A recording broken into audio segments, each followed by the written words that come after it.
Executive support is really important. Privacy is a team sport, and both recruit cross-functional champions at this point are related. One is about top line support, right? When if you're in the legal team or privacy team, you should be talking to finance.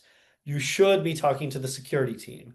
You should be talking to the GRC team. And ideally, whoever the leader is of these other organizations should be one of your, advocates as well, so that if and when there is a pitch to be made to the C-suite at large or the board, you have other people on your side who understand the risks of not doing so and who can be another voice in the room.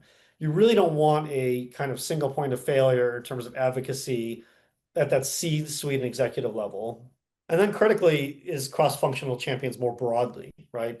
One big mistake that I think I made, again, 2015, 2016 era, when I first started thinking about GDPR, was not understanding that if I talk to senior person X, they might be like, I love it.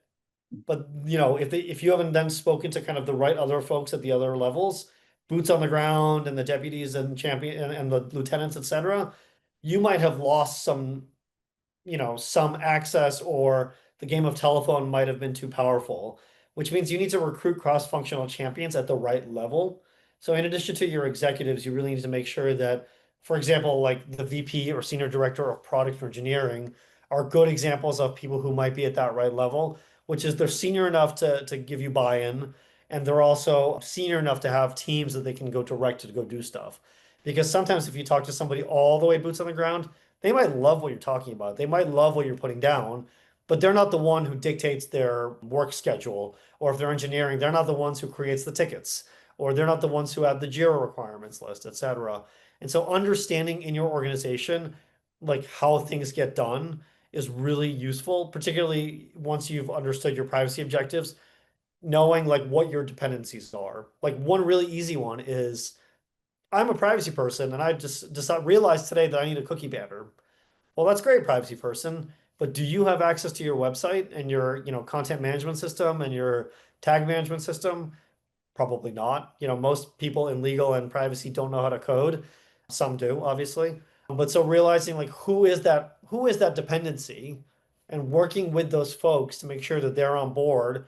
And when they need to not only be a champion, but a stakeholder, i.e., when you're looking at a cookie vendor, cookie banner vendor or whatever, do they need to be like a voice in the room looking at what you're doing so that they can make sure that they have buy-in? These are all really important steps, and they create kind of a privacy champions network, which is really what I'm talking about here. Not in the formal sense, because I know people have security and privacy champions programs, but the most important part of a privacy program in most companies is not your chief privacy officer or your CFO.